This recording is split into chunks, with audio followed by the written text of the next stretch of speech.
So now let's see how we can work around with the oil painting effect inside of HitFilm.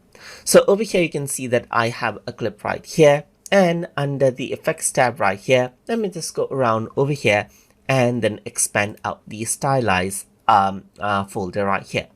So once I do that, over here you can see that oil painting is an effect over here. So if I were to go around and click and drag this out over here on my clip, then what happens is that I have this right here. So if I were to go around and increase out the radius right here, then you can see that I start getting the oil painting effect right here. If I were to go around and change around the levels, then you can see that I can go around and change around the detailness of this particular oil painting right here, or I can decrease it out so that I got less colors and more colors right here. So you can go around and change around the level of detail, as you can see, so that the video starts looking like an oil painting.